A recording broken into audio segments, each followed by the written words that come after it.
welcome to the Soft Cock Week podcast. I'm your host, Michelle Renee. As a surrogate partner and intimacy guide, many times clients approach me to fix their dick. This led me to create Soft Cock Week in 2022, an annually celebrated week of education, appreciation, and normalization of the flaccid phallus. I'm so happy you're here. Before we get started, this podcast is not a replacement for medical advice. In fact, when you notice any change in your body, especially in how your penis is functioning, please always seek medical consultation first. Now let's get started.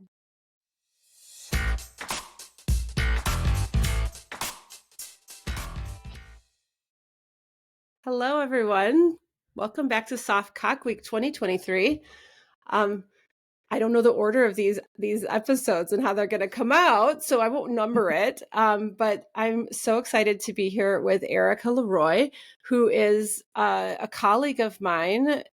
I guess we've known each other probably a year, maybe something like that. I don't know. I just know that you really came on my radar when I started to talk about Soft Cock Week. And this is a topic that you are either passionate about or you just haven't run into it in your life yet, is kind of how I've decided it falls on two sides, right? So we just happen to both be really passionate about this topic. And because we're both professionals in the same sphere, we connected. And Erica has been so generous in helping support Soft Cock Week this year. If nothing else than just for my accountability buddy, but also just a anchor of just safety and grounding, as I've kind of been like, what do I want to do with it this year? How do I honor my enthusiasm and honor my no and still provide something to the community that is so important to me? So thank you, Erica. I can't say enough how much I appreciate you and how much I adore our connection. And you know so many things that I just don't know anything about. And I think that's why it works really well, because it's a good balance. If we all knew the same things, it wouldn't be very fruitful. Oh my gosh. Right. Yeah. So could you let us know who you are, where you are, what you do? Ooh, where am I? That's a great question. That's a moving question, right? Right, that's a moving question. So my name is Erica Leroye. I am the founder of Creative Body Release, which is a multidisciplinary method helping adult experiential learners become empowered advocates for their sexual health and their overall well-being. I'm a human development specialist with a focus on body, mind, spirit relationship, but in a very practical and not woo way. Right? I've done the woo, I've done the science, and I consider myself to be like the grout between all of the disparate parts. I like to think of what I do almost like like how you need the welding in the stained glass window for all the pieces to actually make a complete picture. That my experience, I've been in healthcare, I've been in education, I've been in mind body, I've been in, alternative wellness. I'm a mother, I'm a grandmother, I'm a lover, I'm a friend. I've been there. I've been through the shit. I like to say that Creative Body Release, we focus on prevention, remediation, and reimagination.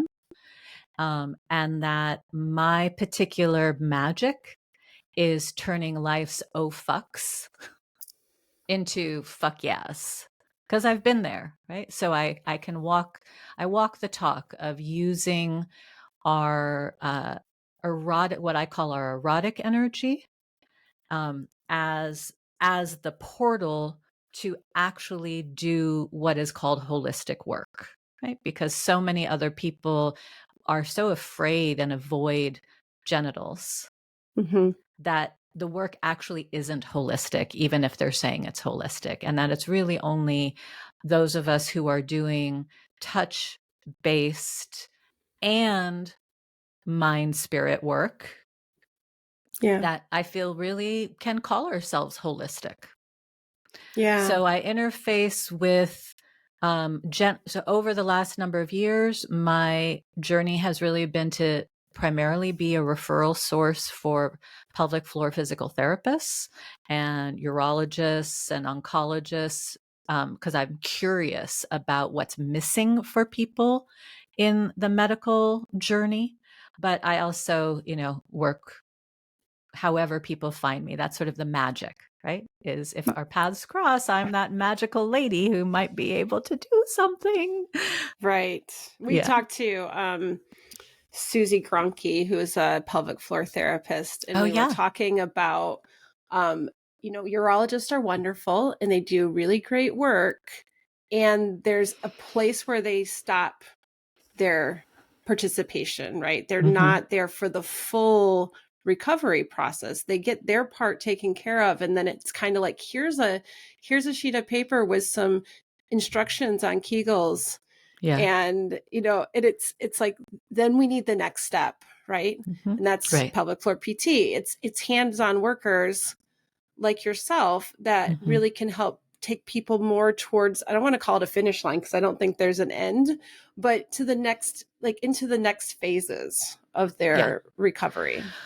Well, and what I would say I've learned, that's absolutely true. And that's why I say sort of the grout work, right? Mm-hmm. Because what I've seen and what I've learned by interfacing in that pelvic floor PT realm is that the majority of people, that's a very special, pelvic floor PT is a very specialized part of PT. And Mm-hmm. then inside of that, the majority of people work with people who have vulvas and uteruses, Yeah, we talked about right? that too. Right. Yeah. It's a very small amount. And so even the PTs that I've met who do work with people who have a penis and a larger prostate, the way that they're trained, because it's more neuromuscular, stops where the muscles come to the shaft, Mm-hmm. right? And actually don't really have training on the fascia that goes around the rest of the penis and around, I mean, there's 4 different fascia systems that are in there, and they don't really have confidence and knowledge and training to go beyond the base. So even that is where I saw that that was where I was like, oh, there's a gap, because as a sexological body worker, I can do that, right? That Mm-hmm. is where I can go, where I like to go. And what I've been exploring for the last 12 years is what I call demystifying the international erectile epidemic, because I really do see that this is an epidemic. Mm-hmm. It's a healthcare epidemic. And we don't have enough people who can go the full, like I said in the intro, like just the full length, right? Yeah. Yeah. Mhm. There's so many puns around this topic. Yes. You get into soft penises and it's just length and hardness, and Yes, yeah, they're just waiting exactly. for us to walk into them. Yeah. That and I love that, and that's where you and I have very different focuses in our work, right? I'm working on the relationship with self and with partners, and that's my focus, and it sounds like you are also able to bring in the physical body, right, and what's Mhm. happening physiologically, where that is so not my specialty. Yeah. Yeah. Well, my background began working with parent child education and bringing in a sensory motor approach to how do we even come into our bodies in the first place, Mm-hmm. right? And helping to integrate through games and movement and touch the sensory. The human being is designed for the sensory world to imprint and help us come into ourselves. And what I have seen, given that I've spent time with humans developing from prenatal, all the way through death and dying, is that there's this disservice that we do to people with a penis that starts very early on. right? It's there's two things I tend to think about. One is, and this is what I saw really working in preschool and kindergarten, is that really starting at around that age, we are so uncomfortable with the penis, right? Yeah. We're so uncomfortable with it showing up that we ask young boys who really young, like 4, to stop allowing the sensory world to penetrate them. That I think of the penis as an antenna, Mhm. right? It's like if we, Mhm. it's meant to be an antenna, Mhm. right? But no, no, no, don't let this show up. No, no, no, not in the classroom, not in the locker room, not in the workplace, not in the da da da. Maybe not at all, Maybe not at right? all, right? Don't So touch then that. don't exactly. So there's also so then from a deep neurological point, we have what I would call cock confusion.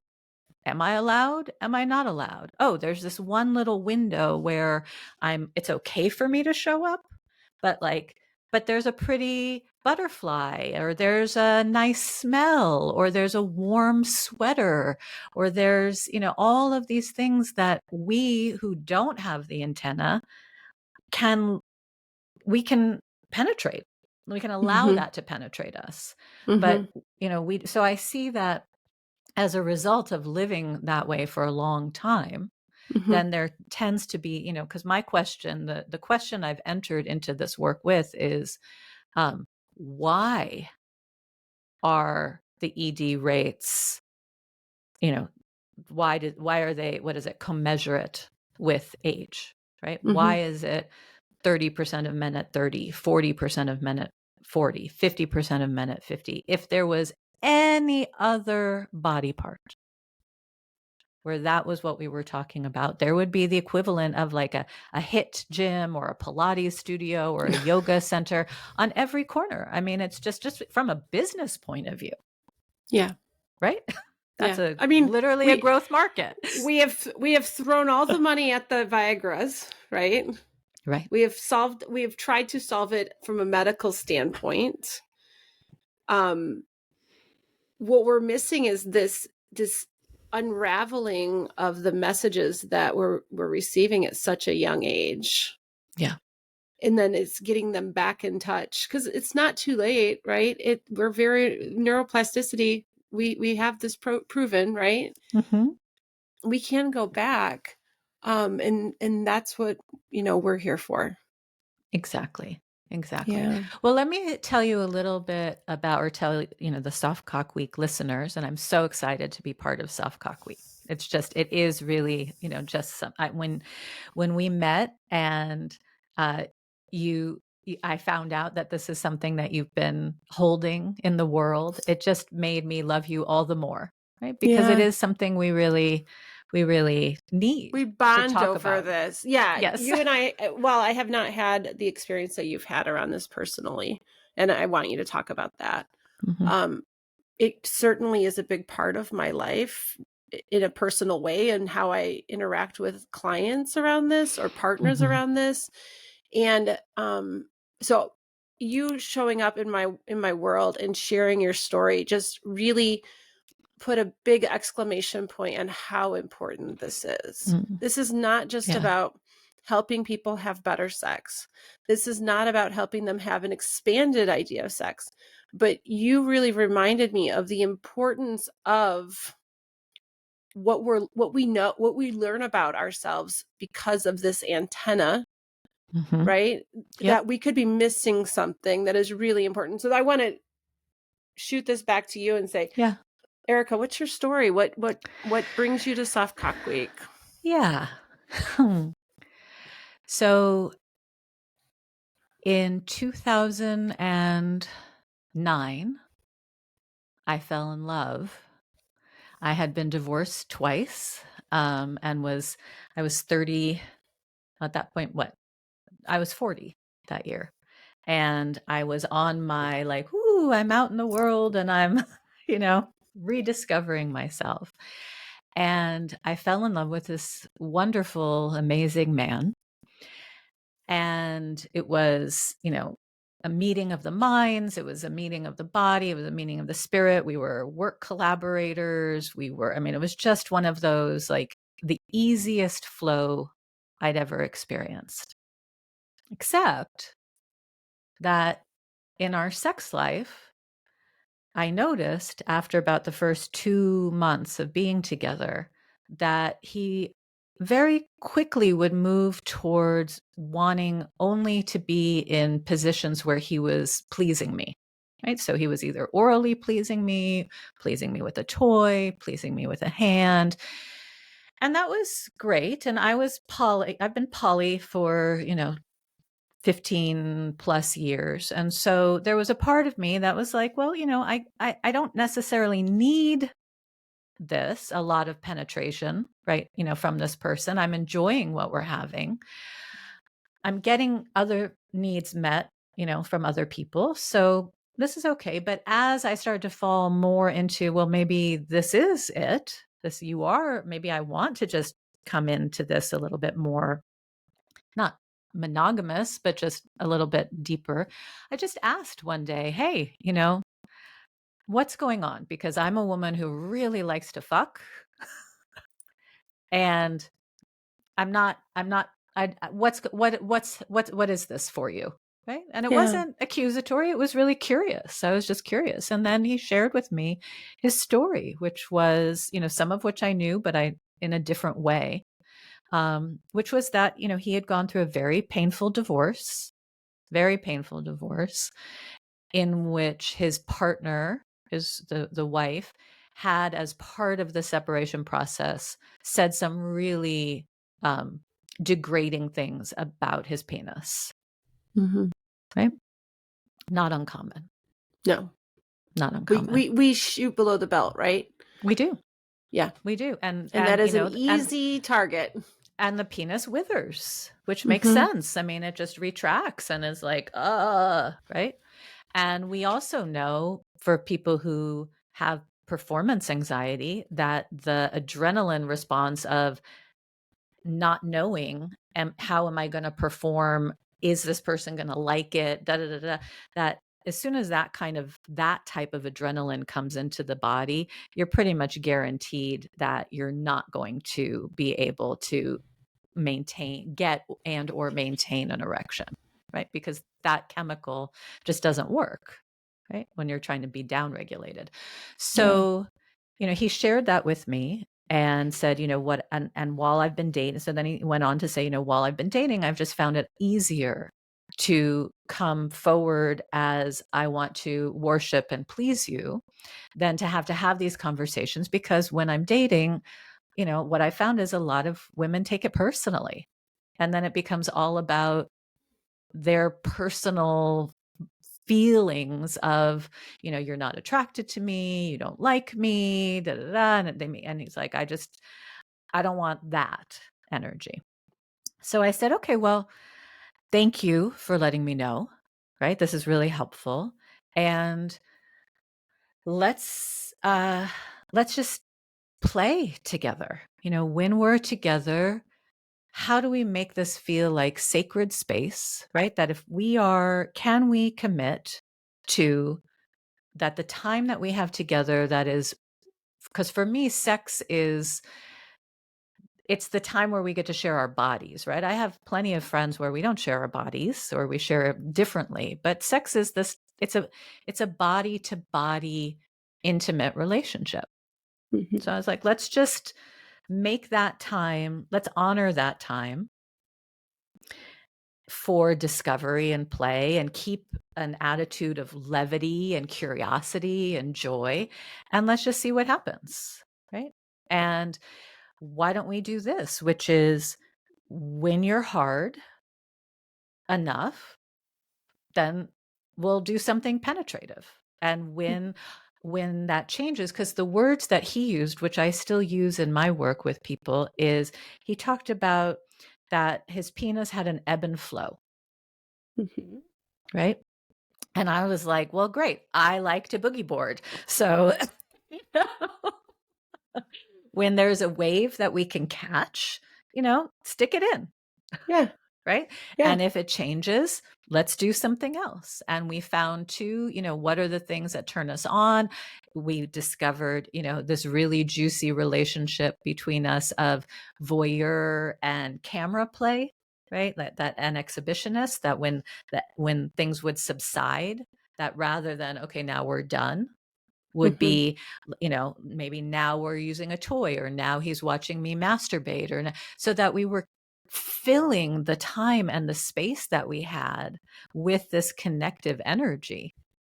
And lo and behold, his penis would, more and more and more over the course of, 18 months, more and more and more, we were finding, just that this hardness was returning, and he was, and more, that he was also really feeling in his body a holistic sense of self, right? Mhm. However, I was aware through all of the change that there was still something that for me was missing. And that was that he very, very rarely ejaculated, Mm. right? What he mostly had was more like what you see people trying for in Tantra, right? Mm. Which would be lots and lots of orgasm, Mhm. but not necessarily the ejaculation. And that was Right? I mean, in Tantra, I think of it as this is on purpose, but what you're saying is with your partner, it was not on purpose. It It was wasn't not that he on was purpose. holding it back. It No, just wasn't coming. no, it just wasn't coming. And at the time, because it was before I did my training as a sexological body worker, and I was working as an educator in the world, I was a social Mhm. justice, advocate. Um, I didn't know. All I knew was that the orgasm that I have when someone ejaculates is a distinct orgasm that I was missing. But Mm. because of his history, I didn't want to lay that out on him. Mhm. And because I had another partner, I was like, okay, again, I want to just allow this. I don't want to be the person who has any complaints or any pressure on this beautiful cock that it has been shifting and growing and playing. And it was very much like this play date time of my pussy and his cock were just like, our brains could just get out of the way and make space for their play. Yeah. Right. But then in 2011, he died in his sleep suddenly. And Wow. what we found out was that he was 42, African American man, and he died in his sleep of undiagnosed diabetes.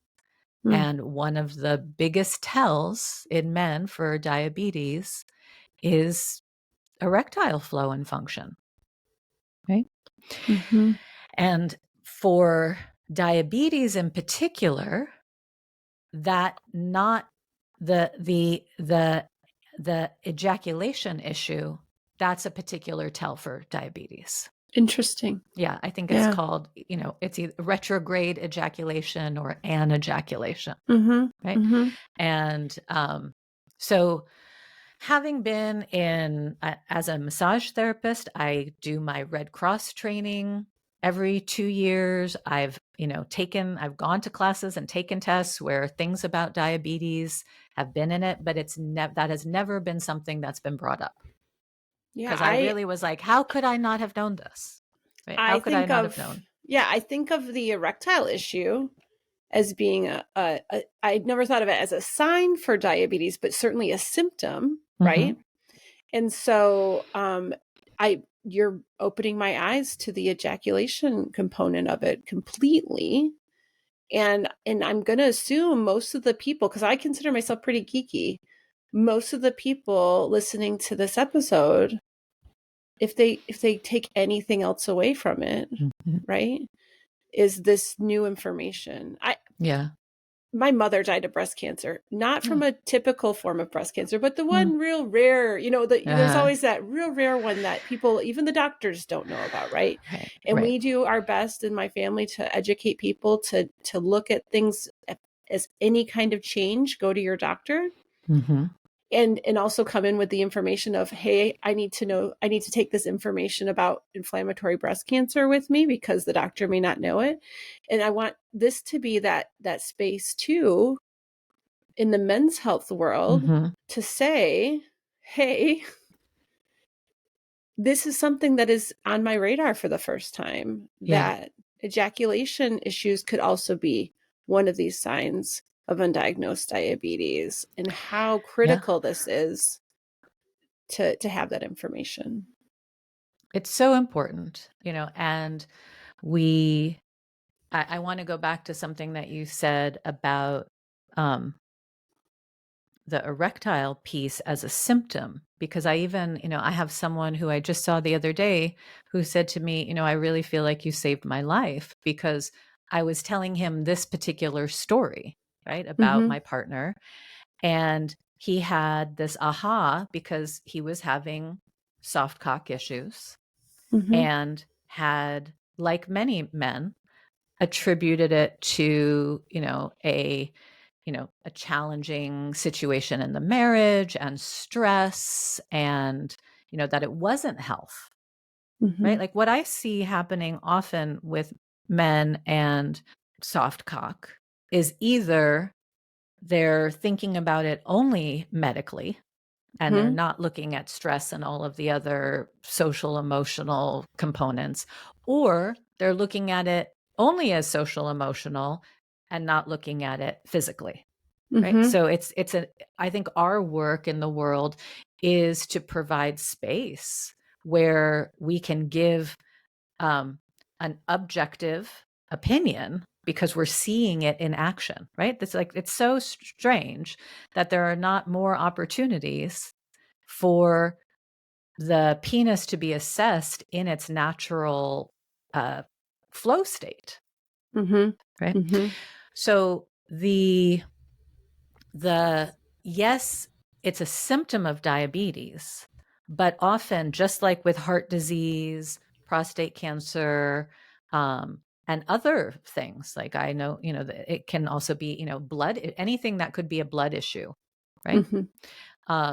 That often we see that the penis as a barometer of health, right, will show that something is going on years before it shows up on the tests and all these other things. So we really want to, I feel like a huge piece of what we're trying to do with Soft Cock Week is also really encourage and acknowledge that listening to the body and not being in a place of something is wrong with my penis, right? But actually, oh, my penis is telling me that there's some things I should be paying attention to. Yeah, And something again, if shifted. we go back, right, and if we go back to the thing with the antenna and kind of how we cut people off, there's something called proprioception and interoception, right? Those comes from the sensory motor world, which is really the ability to listen to and touch in with your body. And when we cut the body off at a young age, then those skills, they're skill sets that are supposed to be developing throughout childhood and adolescence, those skills aren't really there. So a lot of the work that I do is actually around helping to get that particular part of the sensory motor system to turn back on. Or and part of I'm not an expert at this, but I do dabble in little things on Facebook, right? And one of the groups I'm in is on interoception. And is that the right word? Interoception. Ception. Yep. And that there is definitely a tie with neurodiversity in that too, right? Yes. So sensory motor integration, it came out of, it is part of the world, sometimes in the medical world, of OTs, of occupational therapists, but it's also, as an educator, it's part of the work that I've done, in special ed and remedial education. And, we're all neurodiverse. That's the nature of the human mammal, right? We're all individual. What is the one pinpoint spot of not, right? It doesn't exist, right? It doesn't exist. We're a wide variety.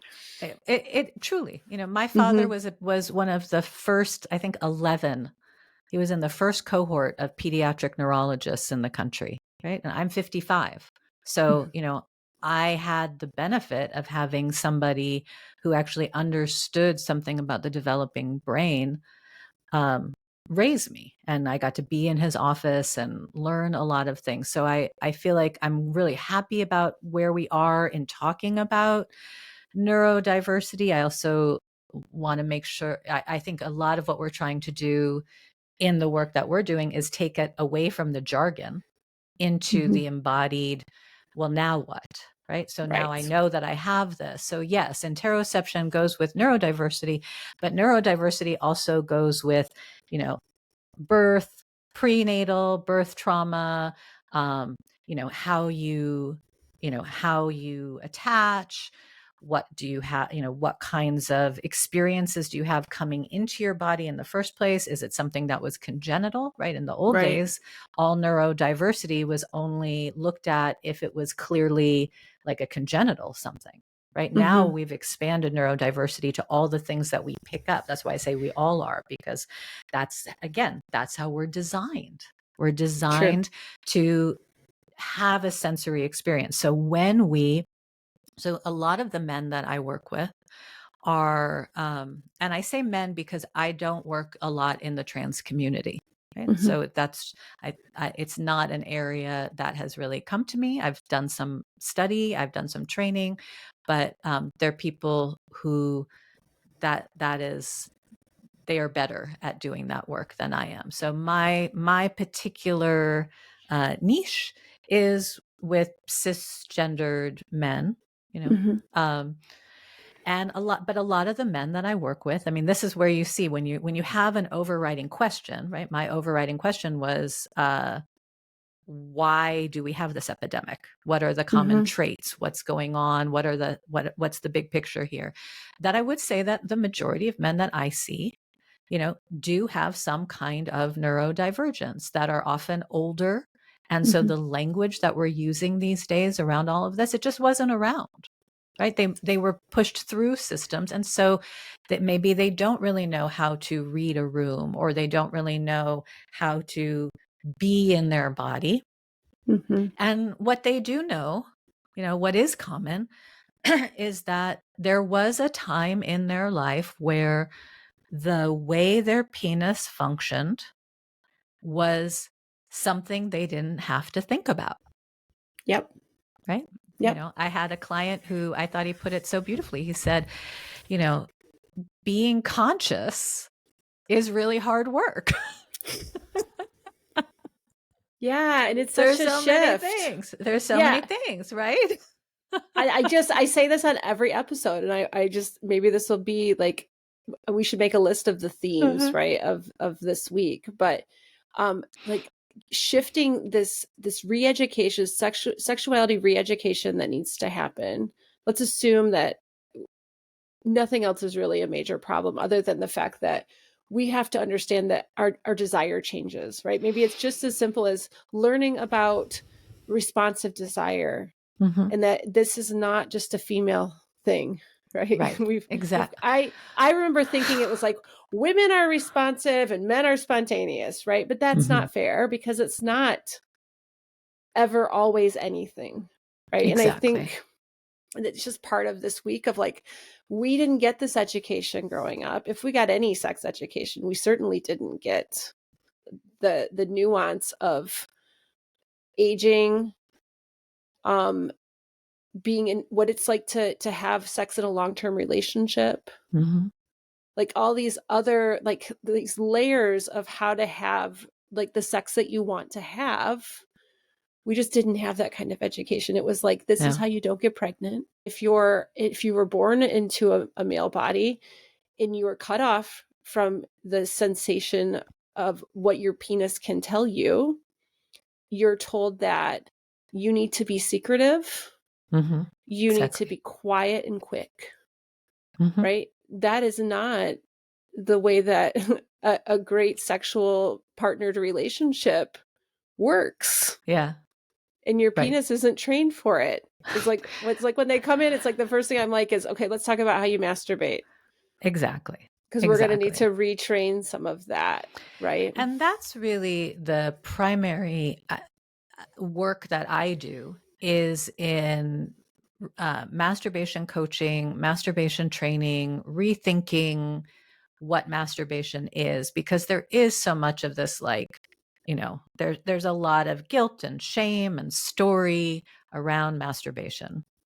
Mm-hmm. But I've been a movement educator since early adolescence. One of my first jobs was teaching aerobics at the local Nautilus, right? I'm a dancer, I'm a choreographer, I'm a movement specialist. And to me, sexual activity is it's a movement activity. It's like when people say to me, well, porn isn't real. And I'm like, well, what their bodies are doing is real. Like, that's like saying pro football isn't real. Right. It's a new, like, it's a shortened, I'm guilty of saying it all the time. So I'm like, it's a shortened, to say it's not real is just not nuanced enough, right? It's like, this is not what your sex is going to look like. And it's very curated and edited. And there's so much, it's not real enough, I guess, maybe is the terminology. Maybe. I mean, I found for myself that, well, first of all, I started out in the realm of erotic ergonomics. Way back in the day, I used to read Cosmopolitan magazine, Cosmo, because I liked that they listed all sorts of different positions and ideas. And so it was like, oh, I haven't tried this. Oh, I haven't tried that. So again, as a choreographer, as a movement oriented educator, I can look at porn and say, oh, that's a position I'm curious about. What would that feel like? Let's try this out. So I'm using it to you can take ideas and then implement, because what I see in my work is that most people have a very, very, very, very limited movement vocabulary in the realm of sexual activity. Well, just like they have a limited emotional vocabulary. They have, it's just, if we haven't had the education around these areas, we don't have the words. It's hard for us to talk about them. Right. And so, like, absolutely, I think what comes up for me when I say porn isn't real is like experiences working with people with a delayed sexual debut, where their focus or their concept of sex has really been around what they've watched on porn. Yeah. And then we have that moment of, I've had this literal thing happen with someone that says, oh, this is so not like porn. Right. Like, said those words out of their mouth, where I'm like, oh, yeah, that's your only context for this. So I think it's very much like, I can see you coming into it with like a different eye of looking at it and saying, I do the same thing. Oh, that looks fun. Well, Right. you don't know what you don't know, and you see somebody do something, you're like, oh, I'd be down to try that. But I get the other side where a guy comes in and says, hey, so my dick isn't hard 100% of the time. Something must be wrong. And I'm like, where do you get this concept that your penis should be hard 100% of the time? That's like the nuanced conversation around porn. That part for sure is real. I mean, the piece that we're talking about, is that, and I hear the same thing from men all the time, which is, I'm supposed to be hard all the time. Where do you get that idea from? I get it from porn. And so it's not that porn isn't real, right? It's that we don't have people making porn that show the cock in all of its various states, that we still, from a cultural, societal point of view, are putting pressure on the male body image. Right. We've done a lot more work around like naming that society is kind of fucked up around female body image. Yes. But we don't talk enough about what we do for male body image, right? We're not seeing, heavier set men. We're not seeing the penis, all the things. So if porn is how most people are getting their sex education, right? Yeah. Then part of the issue is how do we add into the mix more choices that reflect reality rather than saying this isn't real, right? Yeah. That's part of that. That's a piece of it, right? And so I Yeah. often have to say, like, this, let's explore all of the, if we go back to ebb and flow, all of the in between experiences. Because if what you're used to is I see boobs and I get rigid, right? Yeah. And now I see boobs and I am not rigid. My first question is there flow at all?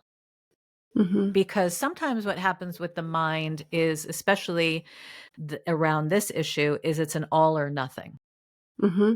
right? And so a lot of the work is around learn, and this goes back to the interoception and proprioception, right?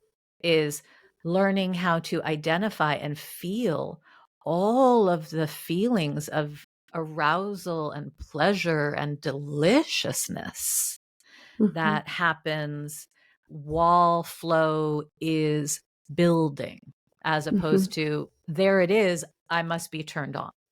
Right Yeah. now it's I use the concept or the image of a garden hose. You're turning on the tap and you want to, that the mind has to do the work of starting that trickle. And then what are these things? Learning. So much of masturbation coaching is learning anew what turns you on.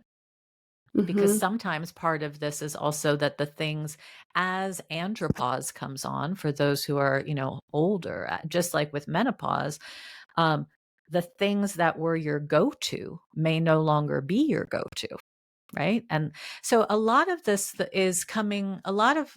piece I find really helpful to think about from my undergraduate was from a Tibetan Buddhist university. And so really coming to this work in revisioning and re-inhabiting masturbation from a place of beginner's mind. Mm-hmm. Because if we are not in beginner's mind with curiosity and like, what is there new for me to learn about myself, Mm-hmm. about my partner, about the world, then the anxious mind kicks in. And when the anxious mind kicks in, you're flooding the body with cortisol. Mm-hmm. And what we need the penis needs the body to be downregulated, Mm-hmm. right? In order for the penis to relax and have flow come in, whether that's to get fully hard or partially hard or just a feeling of warmth and flow, then everything else in the nervous system has to be, it's such a funny line, Michelle. It's that line of I am relaxed and I am anticipatory. I am Yes. relaxed and I am aroused. But if the I am relaxed isn't there, then, and especially if the penis has had any kind of physical trauma, pain, right? That goes Mm-hmm. back to when we were talking about the PTs. What I see often, what happens is I'll work with men where they had a really, really wonderful physical therapist who helped them go from penile pain to Mm-hmm. neutral. Mm-hmm. But then that's where things stop. We got you to neutral, right? Mm-hmm. And so then I get to pick up from neutral into pleasure, right? And Mm-hmm. explore what that pleasure is. So yeah, that's not sure where Yeah. we are. Well, I'm just thinking about that ruminating thought of anxiety because I had one event where my penis disappointed me, Mm-hmm. right? And Exactly. and now I'm going to ruminate on that, which is Yep. going to perpetuate that, Right. right? And how to break Exactly. that cycle is that's the work, right? That's That the part of the re-education of what if we just were in the moment and worked with yeah. whatever showed up in the room and took all the pressure off the penis, Mm-hmm. right? Then we Yep. can get relaxed Yep. enough. Well, that's where masturbation as a training activity really helps. Right. So I Mm-hmm. think, again, there's a lot of cultural stuff, religious stuff, all this stuff around masturbation. But if we go back to this is a movement activity, this is a embodied movement activity, then what we know from sports psychology, from the world of athletics, from the world of dance, is you need to train for the activity that you want to be good at. Mm-hmm. So one thing that I see is very, very, very common is that the masturbation habit body that a man has developed often since they first started masturbating, right? So Mm-hmm. they have a pattern of masturbation that in no shape, manner, or form looks like penetrative sex with a partner. Absolutely. It's just, it's completely different. When I watch, a lot of masturbation coaching is masturbation witnessing, right? And Mm-hmm. I'll watch how someone is stroking. And then I'll, say, okay, well, I can see how for an individual session that feels good for you to be able to have that sense of relief and release and build. But I can tell you as a woman, Mm-hmm. there's nothing that I just watched that translates over to your penis knowing, oh, now I'm in this situation. This is what we've been training for. And Yep. so that's like the way I always like to say it is, if you were training to be a gold medal high jumper, right? You wouldn't train by doing butterfly stroke in the pool. Right. Right? It's very simple in that sense. Mm-hmm. So the technique and often where I start is looking at stroke pattern, Mm-hmm. making sure that there are times in a masturbation session where the whole of the body is moving into the hand rather than the hand stroking, and really also the other piece that we know, again, from physical training, the physical training world, is not only do you want to train for the activity that you want to be good at, but you want to visualize yourself being good at it, right? Mm-hmm. I'm not thinking about I'm going to miss the shot. If I want to No. make a three-pointer, I'm not imagining myself on the court missing, right? Mm-hmm. I'm imagining myself on the court, but with erections, with sex, what we often hear, I'm sure you get this too, is that again, the mind is so caught up in the fear and the Mm-hmm. anxiety that they're not able to visualize. So a lot of my work is teaching two things. One is really allowing people to go into fantasy that is not really fantasy, but it's actually the power of imagination. Let's imagine what this is. Mm-hmm. And also recalling memory of when you have had success. Mm-hmm. Because if you can recall the memory and actually hang out in that experience of remembering, oh, I remember being in the car when I was 19 and I remember how she put her hand in my lap, and and lo and behold, when they start to talk about things slowly and actually build up the sensory memory, then, Mm-hmm. oh, hold on, I haven't felt this in years. I'm feeling swelling. I'm feeling some bulge. I'm feeling something, because the body has an incredible memory, but we don't practice remembering what's good. And Yeah. then that stymies our ability to then visualize having that again. We get stuck. I see a lot of men get really stuck, and the when we're stuck, when we're vacillating like that, then the penis is kind of off course, right? This is So, reminding yeah. me of in seventh grade. I played basketball, and I went to this camp one summer. I think it was seventh or eighth grade, and I look back at it now, and I was like, it was so progressive for looking. Like at the time, I didn't realize Mm. what I was in the middle of, but it was called Yes I Can Camp, and a lot of Oh. it was about visualizing, like Hmm. it's not about, we're not going to teach you how to do layups and we're going to teach you how to shoot free throws and whatever.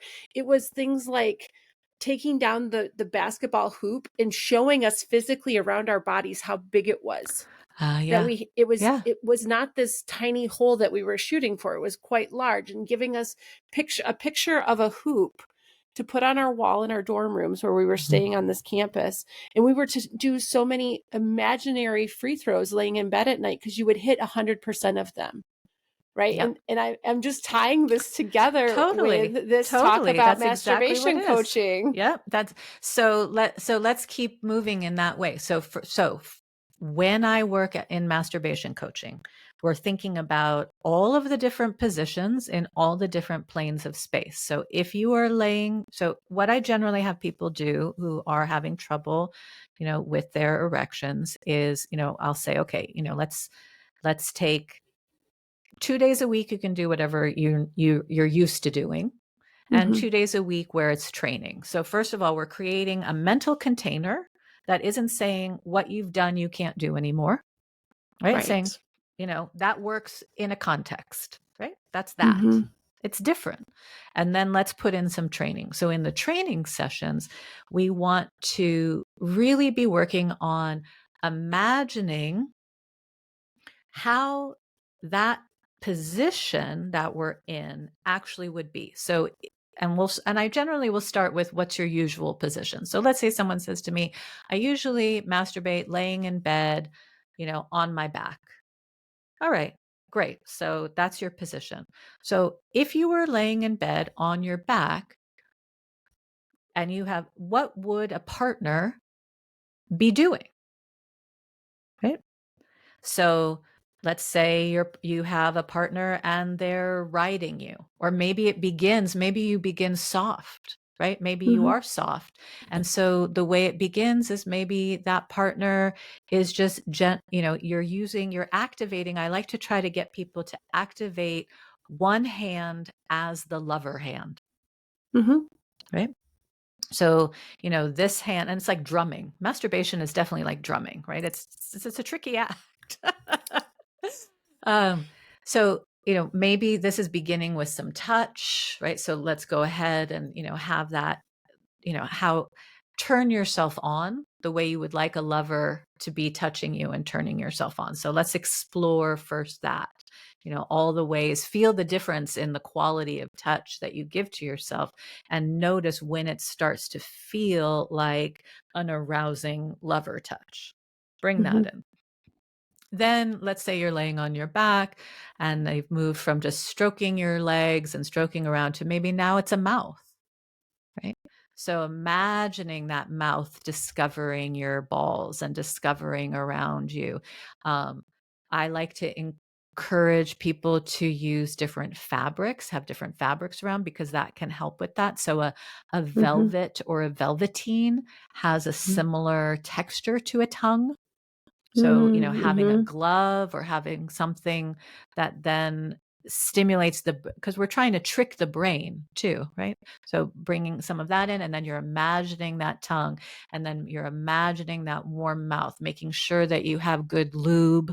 I generally Mm-hmm. recommend all of my clients to use grapeseed oil. It just has it feels most like a natural lubricant that Oh, feels good. most like a warm Because mouth. that's what I use. Yeah. Yeah. You can't use it if you're using, if you're using certain toys or if you're using a condom, but if it's just skin to skin, and especially for masturbation, that has been a game changer. I've had people with like post prostatectomy who have had trouble, regaining erections, that just switching to using grapeseed oil has like Mm-hmm. been the game changer for them. Right. Mm-hmm. So, but we're imagining then, okay, now are we starting to, if you're not fully hard yet, right? Maybe you can't get hard or you're only there, but then still like, well, what would a partner be doing? So maybe they're, now they're taking your penis and rubbing the frenulum on the lips of their vulva or something. So using one hand is that part of the body, and really building up, because the more you build up the imagination, and I think this goes back to the issue with porn, right? Mm-hmm. Is that, so when I use porn for coaching, then I'll say again, use it sometimes as your dopamine hit, which is more about the hunting for something that makes your eyes go, ooh, right? But if you're Yeah. actually using it for training, then we're looking at eye-hand coordination.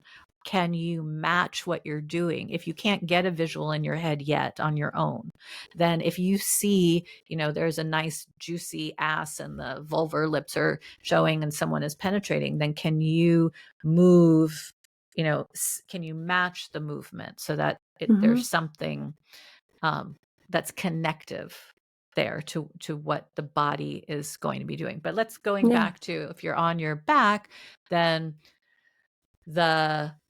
there are only certain things that can be happening. Someone can be on top, someone can be between your legs, right, doing something, or they can be on top of you, facing away from you, kind of towards the side, but that's a limited range of motion. So certain kind of stroking isn't going to do that. Now, the stroking that would work would be, okay, even if you're soft, you can grab around the shaft, right? So that the part of the coronal head maybe still has a little bit of fullness there. And then with your hand, you're imagining, okay, here's just my partner is just teasing the top by bouncing on it, right? Right. And just adding that can start to get the blood flow in. Or if you're standing, right? A lot of people who have erectile issues, when I talk with them, they don't stand. Standing is the easiest, is in terms of if it's a blood flow issue, that's a great position. Laying flat on your back, getting the blood to go from your heart horizontally and then push this whole mechanism up, that's one of the hardest positions. So yeah, if getting any sense of hardness is a challenge laying down, switch it up. Start with being on your knees or standing up. And then where would you be? You would be on the side of the bed. You would be, maybe someone would be on a kitchen counter, and really, it's like I've been thinking of it as sort of build your own Kama Sutra. Like, what is it? I like to do home visits where I come and really look at, okay, and if in this chair, these are all the ways I would masturbate. In this area, this is how you could masturbate. In this, because we're very limited. We limit ourselves to, I have to do it quickly in the shower, or I have to hide it in the closet, or I have to do it like this, as opposed to really using the environment to imagine. So a lot of my clients, I'm like, okay, if you're going to bring somebody home with you, what is the choreography of, from the moment you walk in the door, all of the places where you can be, building the arousal and feeling, where that opportunity to connect body to body can be. Does that make sense? And I'm thinking about how unfortunate that we don't teach masturbation to our children, right? Because they're figuring this out on their own. Like, right. that the most, I can hope for as a mom with kids is like, Mom, do you recommend lubricant? Oh yes, let me tell you about lubricant, right? Or, baby, I was thinking when I used to sell sex toys, how great it would have been to hand out a masturbation sleeve to every boy with a bottle of lube and some instructions, right? Yeah. Because it's like the first thing I do with clients is like, let's break the death grip. And one great way to do that is to separate your hand from your cock and use something in the middle, right? Something that's a little squishy and much more like a vagina, right? Yeah. Like these things that if we could have started our kids off right from the beginning with just some basics. Not a sock. Not the Jergens lotion, right? Right. Exactly. Not the Vaseline in a sock. Right. Things that just aren't good for. That's another thing I see, is that sometimes, part of why, because really what we're talking about in this Soft Cock Week, container is, first of all, that it's absolutely okay. Right. I love hanging out with a cock that doesn't get hard. There are so many different textures. There's so many different ways to engage with it, that are lovely, and with the whole body, right? And playing with the whole body and then coming back, bringing it all connected together. So a lot of what I see is that the body has this interesting messaging where 97% of the time the genitals are having to be non-inclusive to the whole of self. And then in partnered activity or solo activity, masturbation or sex, then it's the rest, it's almost like it's only about the genitals and the rest of the body. So when this is really, Michelle, I think for me, working past, sexological body work for me is a tool that I added to my toolkit, in this work that I've been doing for 30, I just realized next year it'll be 33 years of doing creative body release. And the thing I'm most curious about is, when do we create opportunity in our adult lives to be 100% embodied self? Having spent so much time in the world of infant and toddler development, what we see is we come in that way. We are Mhm. whole. My grandkids watch TV with their hands down their pants. I mean, it's Mhm. when we're potty training, there's all of this nakedness and embodiedness. And then, it just cuts off. Yeah. And when we are, you were saying how what you do is more relational, and everything that I do is relational. But what I have really come to is that all of the other work that I did prior to sexological body work added into the toolbox was still not hitting this place where true reconnection to the whole being and the whole self can happen.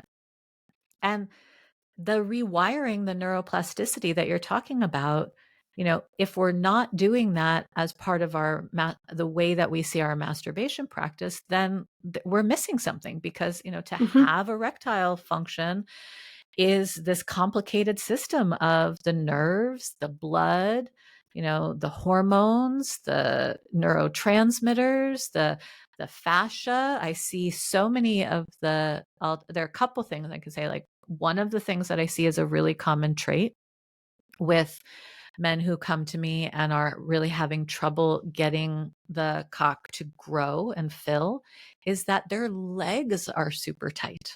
Mhm. Right? The All the way tension, down. The right? tension, that Mhm. there's tension in the calves and there's tension in the hamstrings and the quads. And so there's so much tightness in the leg. And if you think about the way anatomy is, and the fascia that goes under the testicles and the fascia that goes around the cavernosa and spongiosa, right? That if the fascia is pulling tight away into the leg, then you need there to be suppleness in the fascia in order for there to be engorgement. Yeah. Right. So I always, I'm working on the legs, working on the shoulders, the neck, all the whole body. So we really want to get everything. And that's why, in masturbation, I'll also, I encourage people to make a music playlist and get them Mhm. to dance, to move, to be Move able their to body. move their body, get freedom in the pelvis, right? Mhm. So that it's not locked as one unit, but Mhm. that they start to think about that the leg comes up and over, and that the sacrum is part of the torso and right drops, and that the penis, one of the things I really like to help men with thinking about is that the penis is like a fish hook or a J of the spine, that the tip of the penis is actually like the end of the spine. Mhm. Right. And that as you're stroking, if you're stroking in a way that is holding that image, that also helps the tension in the back to relax so that you can get some more fill as part of that.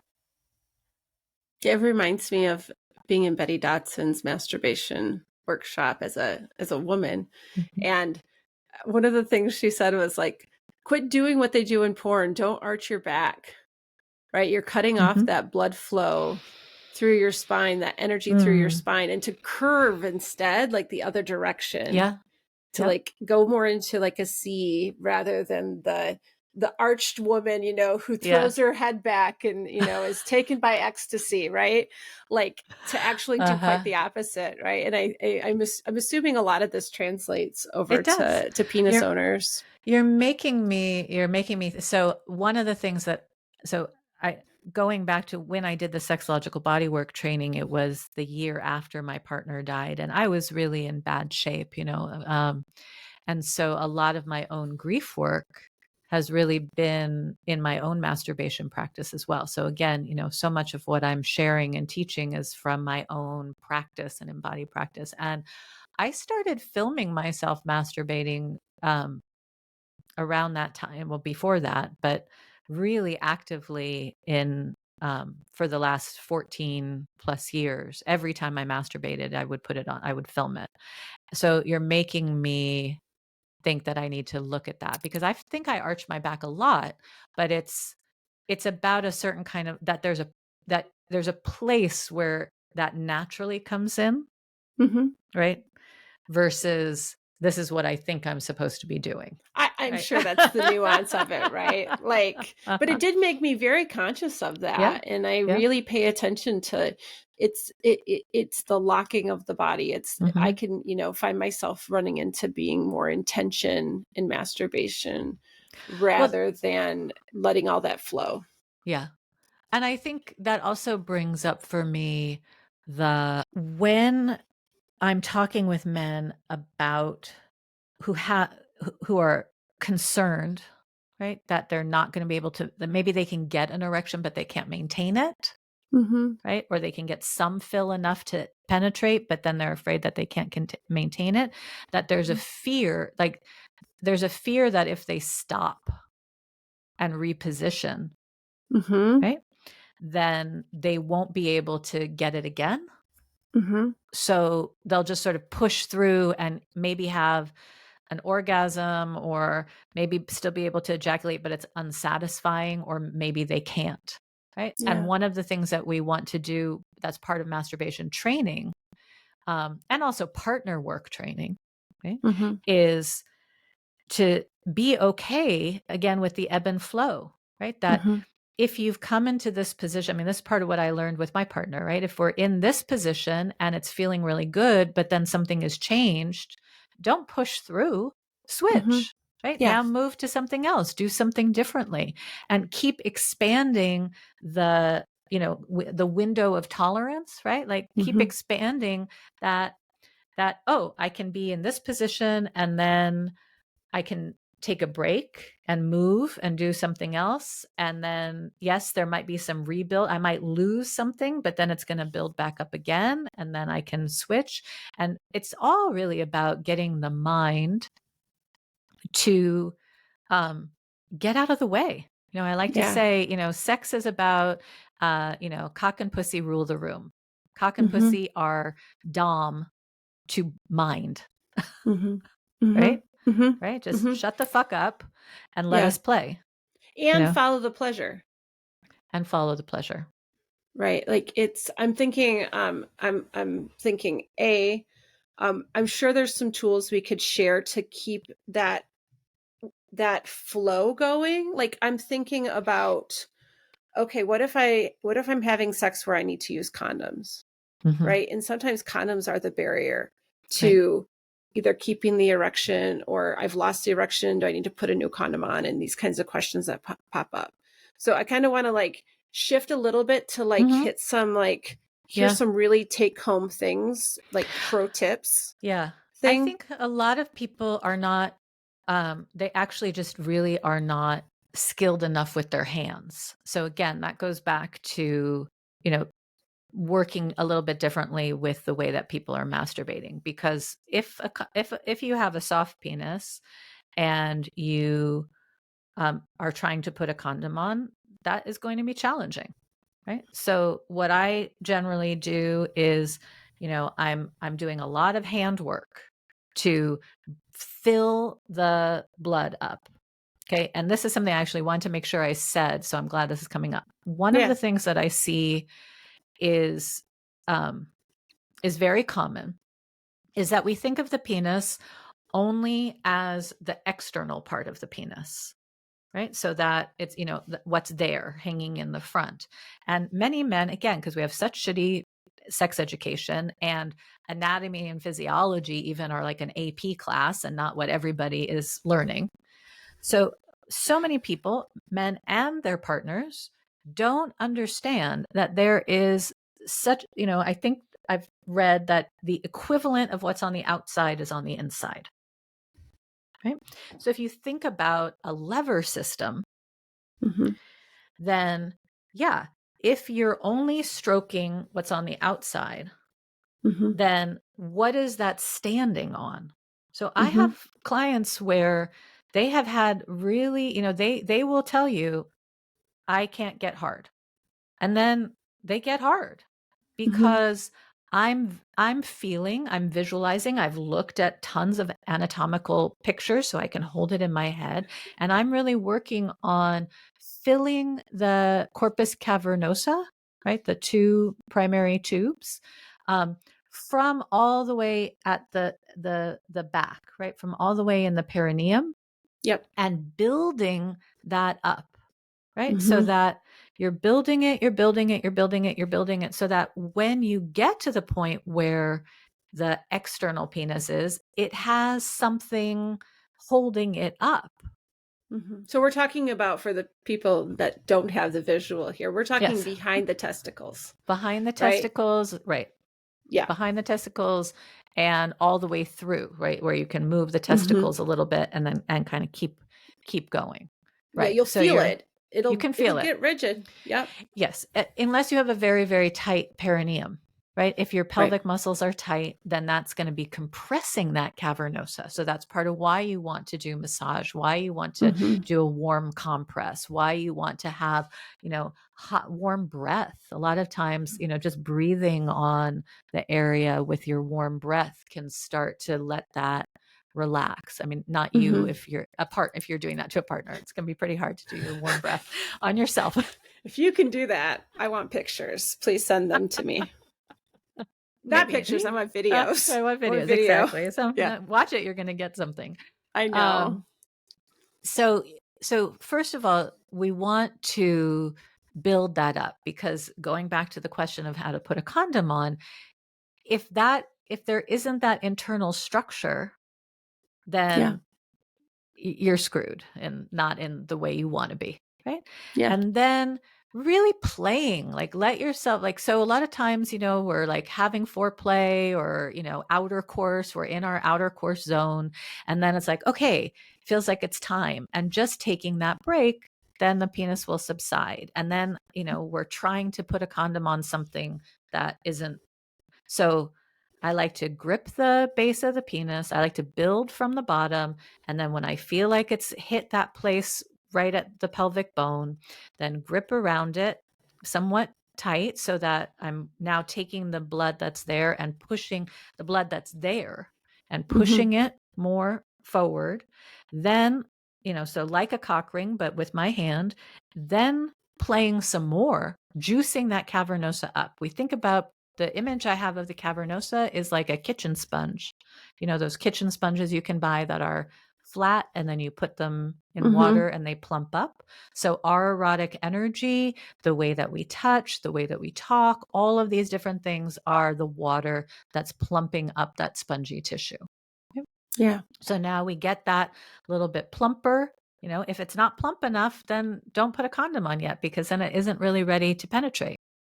So keep playing, keep enjoying, keep building that eye contact, whatever it is that turns you on, and then put the condom on.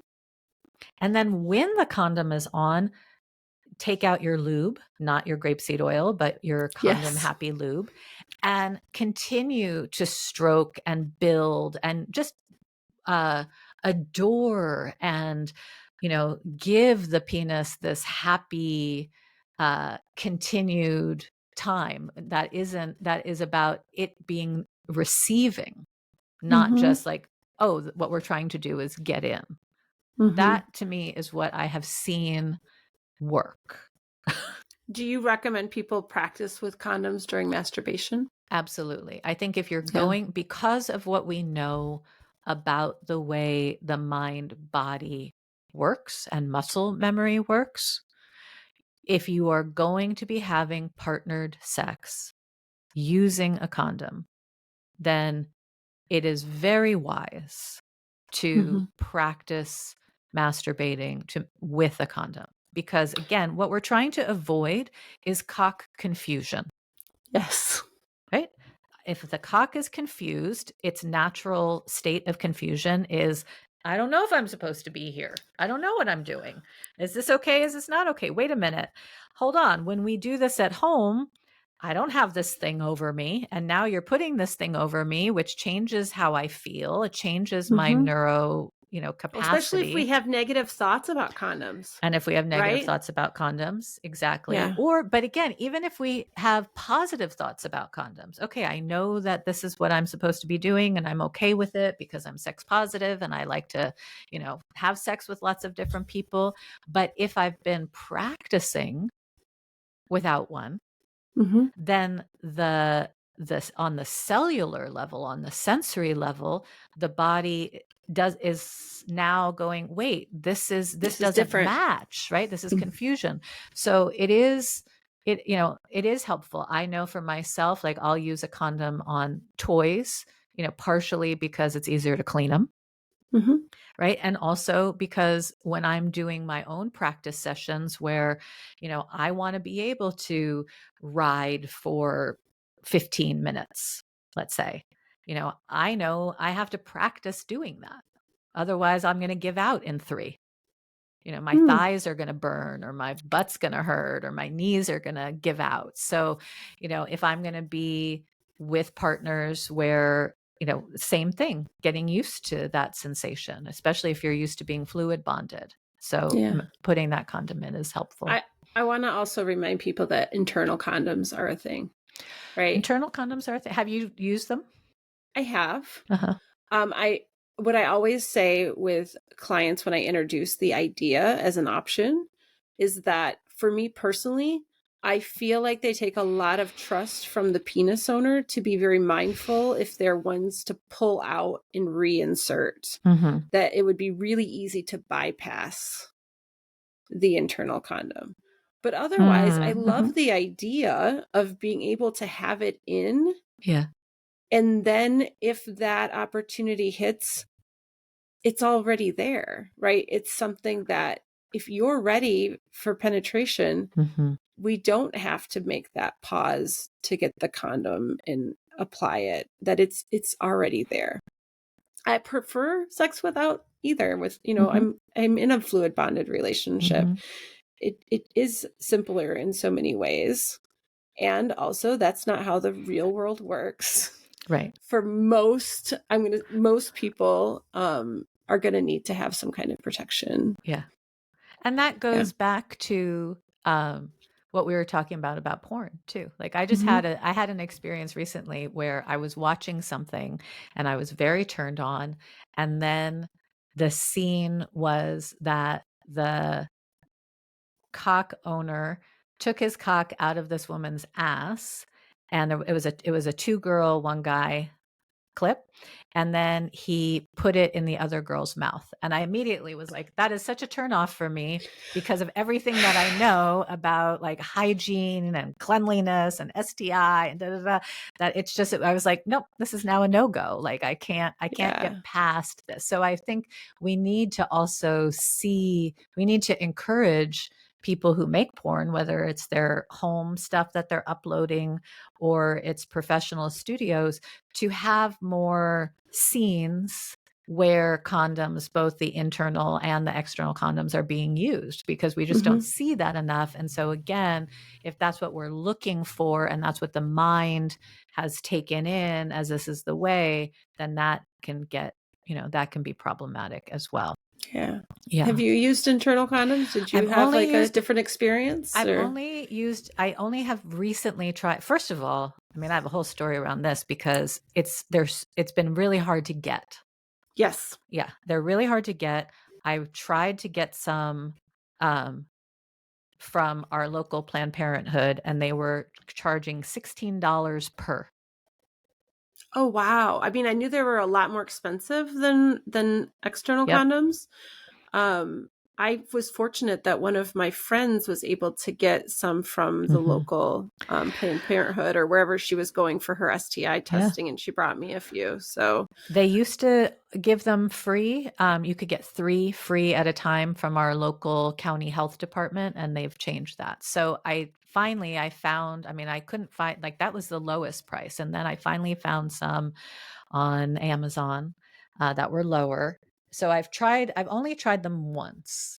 And what I experienced, it was really good to do that, because what I experienced for the first time was, oh, this is why people with a penis say, I don't like to wear it because I don't have full sensation.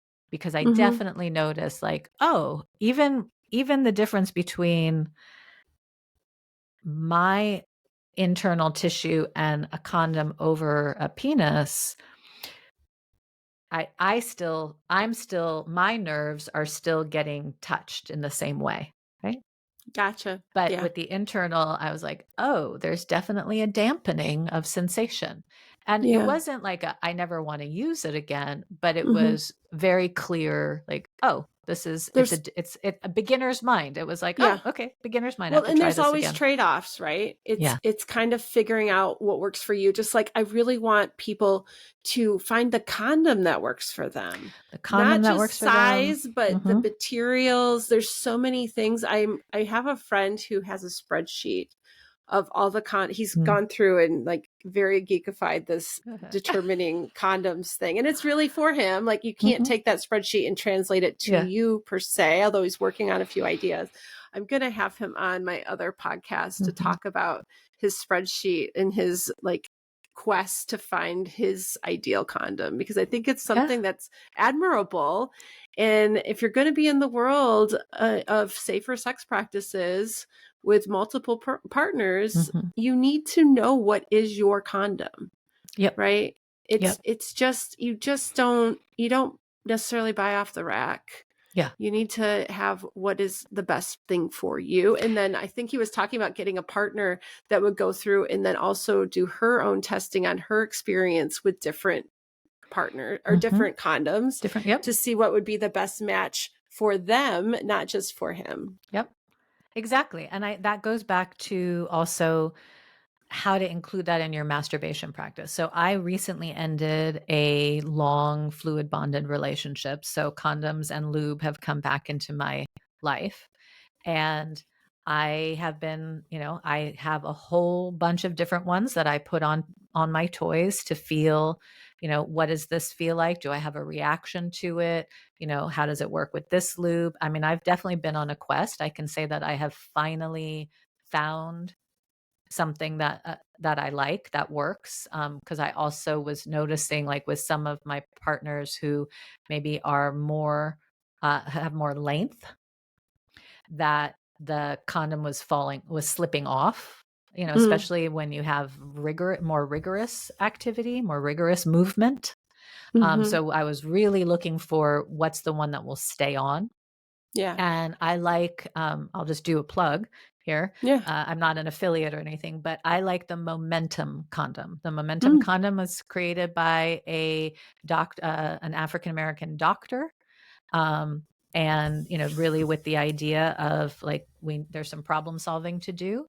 And I like their lube and I like their condoms, and they stay on, and they're good, they're a good one.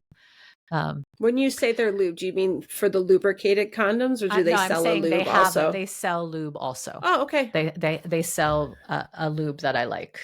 Cool. Yeah. I'm gonna look them up. Yeah. I want to, before we completely end, yeah, I wanted to just share my feeling about cock, right? In terms of soft cock and soft cock week. Can I pause you for a second and ask for one more technicality? Oh, yes, thing? One more technical. Yes, absolutely. I just want to clear up a myth that was very strong last year. Can you masturbate with a soft penis? Yeah.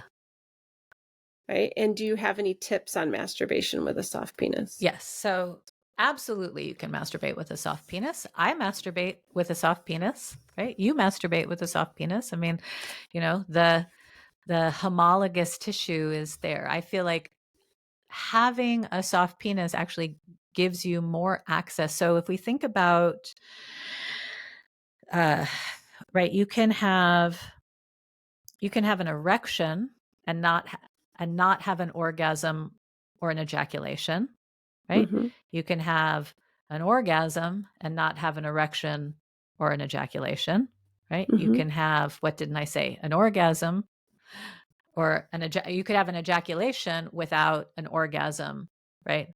Or an Or erection, erection. right? So Yeah. all of these, we have three different systems that all exist around our sexuality, right?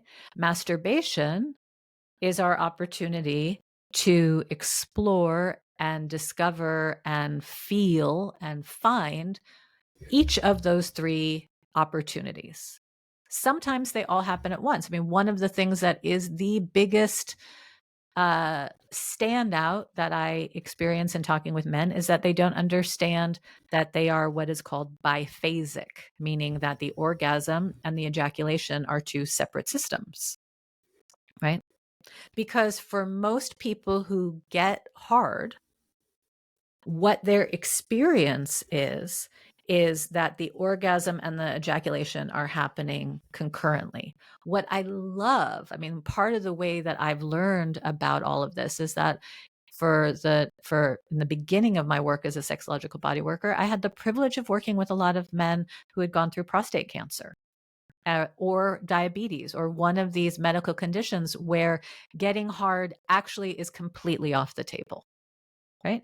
Right. And because they were coming to me, they hadn't given up, right? So they're Mm-hmm. the men who go through things and they're like, you know what? I actually would prefer to golf. I don't need sex anymore. I'm good, right? That's okay. And then there are people who are like, okay, this piece is gone, but what else is there for me? I believe that there's something else, but nobody has given me a roadmap.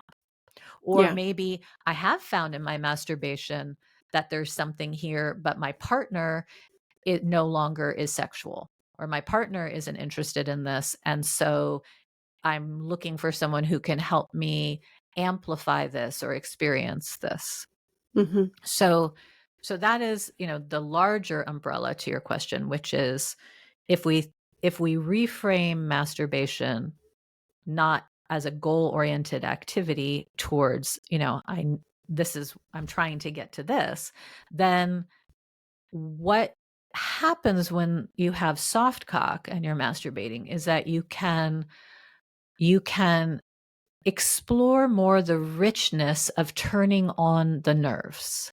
So Mm-hmm. what generally happens when the penis is in a focused hardness is that it's really about more about the blood than it is about the nerves. Mm-hmm. Right? Especially if you're in a condom situation, right? So you're building, it's more about that building, that feeling of everything in the body is moving towards the penis. There's this energy. So it's about blood and energy, right? All this Mm-hmm. energy is building, building, building, building, and then you get this Mm-hmm. release.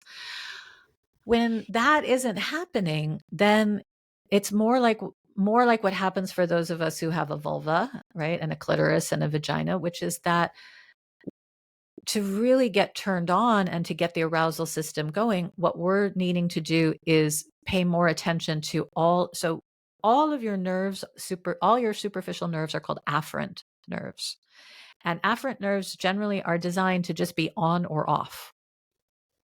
And what we know is that there's, hundreds of thousands, maybe millions, they're constantly remapping nerve endings in the pelvis, in the pelvic floor, in the genital tissue. So when you have a soft penis, the opportunity in a touch experience is to play with what other nerves are off that can come on. Oh, Mm-hmm. so, I'm stroking this way and I'm feeling something and allowing myself to touch and feel the nerve open to pleasure. Right? Mm-hmm. To feel, again, going back to what I said about the J shape, right? That it's all interconnected. Oh, if I touch here, In this spot, I feel something connected to the nerve, at the bottom of my neck. If I touch this spot, I'm noticing something tingling or awakening down in my leg, right? There's the plexuses are there. So, being able to have orgasm and ejaculation without getting hard is absolutely possible. Absolutely possible. Great. Yeah. Yeah. Yeah. Thank you for that. You're so smart. I'm so glad that we're talking about this. You have so Thank much you. information.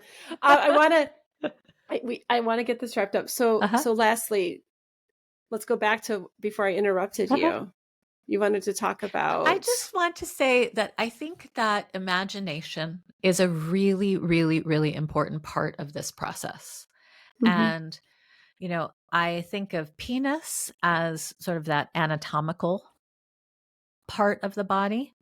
And cock is an energy. I like to think of, so you can see, well, I guess the people, but the peacock is an incredible male, species that takes its time. I used to live in a place populated by peacocks, and the thing about it is, like, if there's a peacock that wants to take up space, you just have to let it take up space and enjoy it, right? And I feel like, as somebody who loves the cock, I love to watch it, just be in its soft place, and then see what might unfold if I create the space that is inviting and seeing that regalness that is there. Yeah. I also think about, the crowing cock in the barnyard, right? Who, whose job it is to say, we it's time to wake up. We made it. A new day is here. And I think a lot of men, they lose their connection to cock energy, to feeling proud, to feeling vital, to feeling joy and levity, right? That sometimes just bringing levity back into, we feel so serious and we feel the gravity of the loss of our hardness. Yeah. And finding the place where we can bring levity we need that force actually for there to be levity again, to be able to get that. Sometimes I see that in men who can fill but don't have the lift. Okay. So to me, using cock, I like that because I feel like it allows us also to connect to mammal or bird or amphibian, to that which is more universal too. That it's an energy. I like the idea. I like to use the word pussy in relationship to cock because I like the image of that, that the fowl, right? The peacock or the cock and the kitty cat, the pussy cat coming in with her tail and kind of, hey, let's stretch and let's play. And it's like, to me, sex, it creates an opportunity for sex to be like a children's picture book. Right? As someone with aphantasia who does not visualize very well, I do have an idea of what you're saying. Yeah, it's like something popped up in my head. It's not a clear picture, but yes, I get that child storybook. That it's a child's, right? And that our time together, going back to what I said about what I learned with my partner, that if we're marking this time as play, as I think of sex as a time for play, it's time for recreation, a time for respite care, a time for rejuvenation, relaxation. If we expand what sex is and we move that more into, hey, we're comfortable enough with each other to provide some things that are really good for the body, right? I mean, this is where we get, and I guess maybe really the way I want to end is saying this, because I wouldn't be me if I didn't say it, which is, I am in terms of as a masturbation coach, right? I just lost a child to the opioid epidemic, right? I'm touched by so many of the things that are out there. And what I know from working with young children and families all the way again through death and dying is that the fact that we have as a replenishable, free resource, oxytocin, and that we don't, this goes back to you saying, that we don't teach this, right? The fact that we don't teach human mammals that there is this bonding, loving, trusting hormone that gets elicited when we have soothing voice, warm contact, touch, and what we know, maybe what we know, right, according to some science, is that for at least they've tracked it in men, that your oxytocin levels can increase between 40 and 380% above baseline in the first 10 minutes after orgasm. So even if you don't get hard, right? If you can explore your body, no matter who you are, right? If you can explore your body and give yourself permission to have a buildup of oxytocin that then leads to an orgasm, and then rather than either fall asleep, right? Or get up and take a shower and be done, but use that 10 minutes as medicine, because that's what it is, to be able, and in masturbation, knowing that oxytocin is the trust energy, and bring it back to yourself, right? I trust my journey. I trust myself. I've got this, right? That's really oxytocin just says, I'm okay. I got this, right? Yeah. And I can trust the world today. And that could be with your partner. It could be with yourself. And it could be with your partner. Both are important. Both are important. Exactly. And I think what we do is we tend to focus the oxytocin loop on the partner when we're in partner sex, and we don't really harness it. So I'm really interested in how to teach people what these hormones are, how to activate them to maximize them in our sexual experience, and then more importantly, how do we harness it?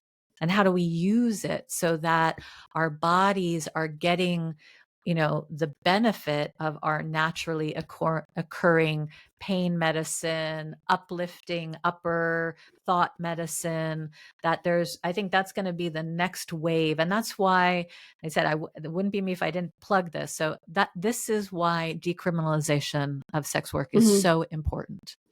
Because if we can decriminalize sex work and be able to have open conversations about how healthy the arousal system is, and provide more and more opportunities for people who are having trouble with their arousal system to be, to have experiences like what we offer, which is to have it observed, in naturally occurring arousal states, and get feedback on that and training on that, and then be able to say, it is in the Declaration of Independence. We have the right to pursue happiness, right?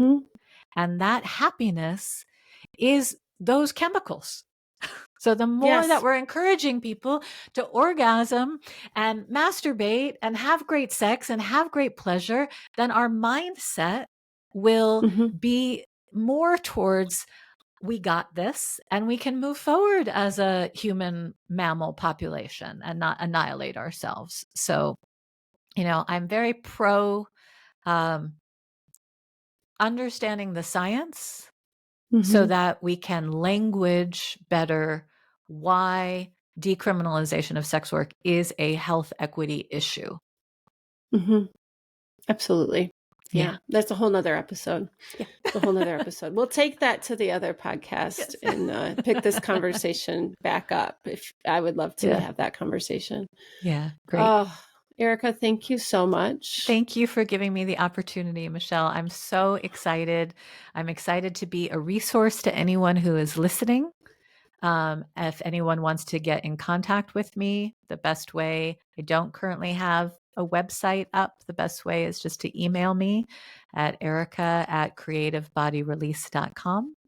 And it's a wonderful, what you're doing, what we're doing, what everyone who's contributing to this is doing it's really beautiful work in the world, because we don't, as a mother of boys, as a grandmother of boys, as a lover of men, as a widow of men, there's a lot of stuff around don't talk about this. Yeah. Right?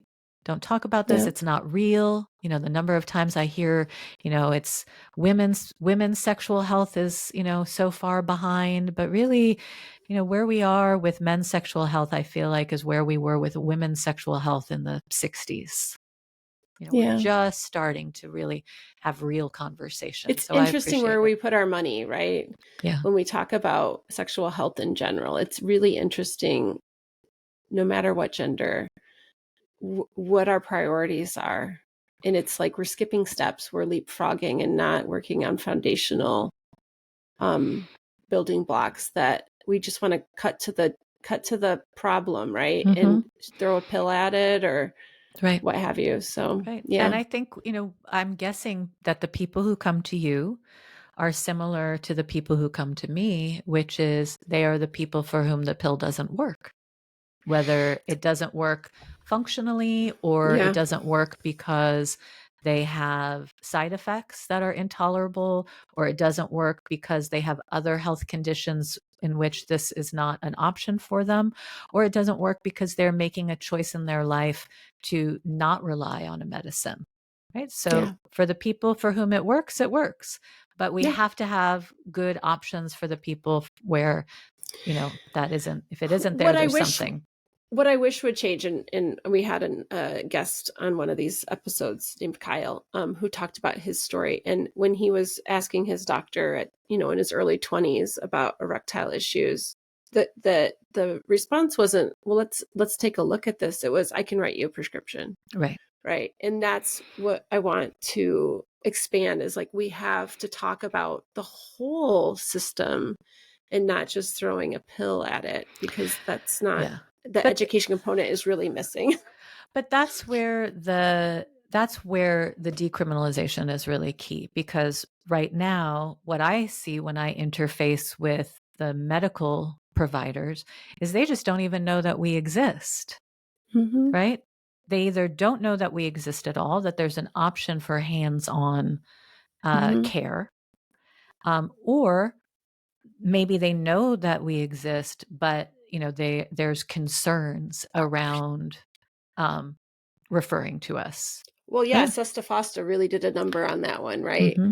Again, another topic for another day. Right. So we need more people to, go back to their providers and say, and be willing to say, I had an experience and this is something that I want to encourage you to do, or also just be able to have more opportunities to talk, with the profession, so that they know there's something other than a pill. Mm-hmm. Because what I find is, in an ideal situation, what we're doing also is just increasing the odds. If I have a client who wants to take the pill or wants to get the, one of the treatments, or wants to try, what is it? Is it PRP, the platelet rich plasma?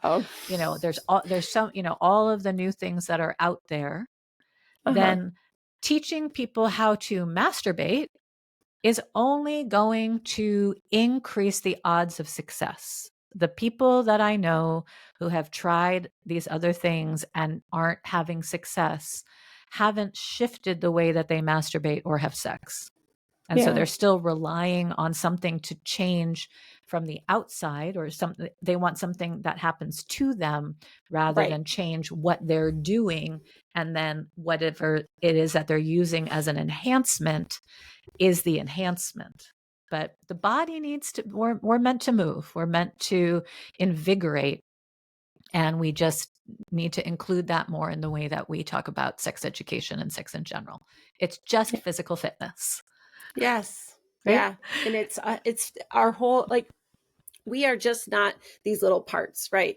Yep. We are an entire system, and we can't ignore the entire system. We can't ignore little parts. We have to embrace the entire system. Exactly. Which is, again, that image of, the whole stained glass, right? That's what you and I do. That's what we do, is we take all of these different systems and pull them together so that there's a beautiful picture to behold. I love that image. Yeah.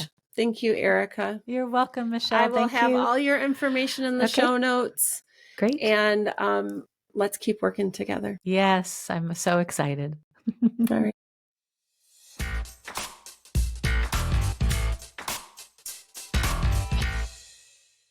Wow, do I enjoy talking about soft cock. Thank you for listening. If you didn't catch the video version, I invite you to find us on YouTube or Spotify with video. If you found this podcast to be helpful and you feel you can give us 5 stars, I invite you to rate and review us on your favorite podcast app. New episodes of the Soft Cock Week podcast only drop during the week of Soft Cock Week, so please make sure to hit subscribe so you don't miss any of them. Lastly, give us a follow on social media and check out our resources, Softcock love notes, and events at softcockweek.com. Signing off from Southern California with so much love. Mwah.